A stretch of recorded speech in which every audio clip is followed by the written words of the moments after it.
जय श्री राधे कृष्णा। दोस्तों, इस संसार का जो कोई भी मनुष्य है और उसके जीवन में जो कोई भी समस्या है, उसका समाधान श्रीमद् भगवद गीता में अवश्य ही मिल जाता है। श्रीमद् भगवद गीता मन को स्फूर्ति देने वाले विचारों का महासागर है और जो कोई भी मनुष्य अपने जीवन से हताश हो जाता है या निराशाओं से घिर जाता है, उसके मन को भगवद गीता आशाओं से भर देती है। परमात्मा जब भी किसी व्यक्ति पर अपनी कृपा करते हैं तो उस व्यक्ति का मन भक्ति और सत्य कर्म में लगने लग जाता है और वो स्वयं ही भगवान के दिव्य ज्ञान को समझने के लिए, जानने के लिए और पढ़ने के लिए प्रयास करने लग जाता है। दोस्तों, आपने भगवान श्री कृष्ण की प्रेरणा से ही श्रीमद् भगवद गीता के अनमोल ज्ञान को जानने और समझने का निर्णय लिया है और ये भगवान श्री कृष्ण की ही इच्छा है कि आप यहां भगवद गीता के सार को अभी सुन रहे हैं और इसलिए मैं आपको हृदय से शुभकामनाएं देता हूं। इसलिए मेरा पूरा विश्वास है कि आप इस वीडियो को पूरा अंत तक सुनेंगे और यदि आप शांत मन से इस वीडियो में बताए गए सभी बातों को सुनते हैं और समझते हैं तो इससे आपके मन को असीम शांति मिलेगी और आप पाएंगे कि आपके विचारों में और आपके जीवन में बहुत ही सकारात्मक बदलाव आने लग गए हैं।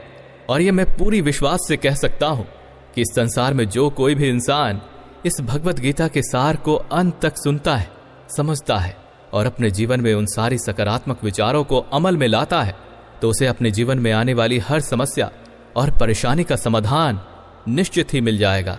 भगवान श्री कृष्ण श्रीमद् भगवद गीता के माध्यम से ये कहना चाहते हैं कि जो भी इंसान पूरी श्रद्धा से इस महान गीता शास्त्र को सुनता है, अध्ययन करता है और मनन करता है तो वो अपने जीवन के सभी पापों से मुक्त हो जाता है और परम धाम को प्राप्त होता है।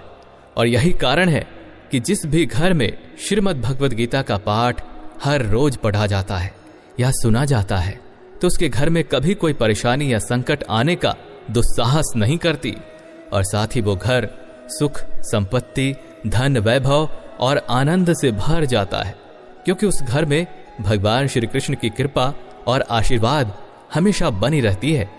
आज से लगभग 5000 वर्ष पहले महाभारत का युद्ध शुरू होने से पहले अर्जुन उस युद्ध भूमि में अपने भाई बंधुओं, परिजनों और अपने गुरुओं को देखकर विचलित हो जाते हैं और भगवान श्री कृष्ण से अपने उन सभी दुखों के बारे में कहते हैं कि हे श्री कृष्ण, मैं इस युद्ध को नहीं लड़ सकता क्योंकि मेरे सामने तो मेरे अपने ही युद्ध के लिए खड़े हैं।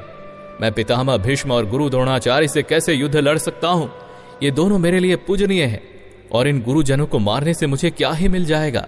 इनको मारने से तो अच्छा होगा कि मैं इस जगत में भिक्षा मांगकर अपना जीवन यापन करूं। इसलिए हे केशव, जिन कौरवों से मुझे युद्ध करना है वे सभी तो मेरे अपने भाई ही तो हैं और इनको मारना कैसे उचित हो सकता है? इससे अच्छा तो होगा कि मैं सन्यासी जीवन व्यतीत करूं। और मान लीजिए यदि युद्ध होता भी है तो इस युद्ध में करोड़ों लोगों की मृत्यु हो जाएगी और जो सैनिक और योद्धा इस युद्ध में बेवजह ही मारे जाएंगे उनकी स्त्रियों का क्या होगा? उनका परिवार तो बर्बाद हो जाएगा और इस तरह से मैं अपने कुल का विनाश करके मुझे सुख मिल जाएगा, ऐसा मैं सोच भी नहीं सकता। इसलिए हे कृष्ण, मेरी बुद्धि भ्रमित हो रही है। ये सोच सोचकर मैं परेशान हो रहा हूं। मेरे पैर कांपने लगे हैं और मेरे हाथों से यह गांडीव धनुष छूटने लगा है। कृपया कर मुझे बताइए कि सही मार्ग क्या होगा। तो इस पर भगवान श्री कृष्ण अर्जुन की दुविधा को देखकर श्रीमद् भगवद गीता का दिव्य और अनोखा ज्ञान अर्जुन को देना शुरू करते हैं।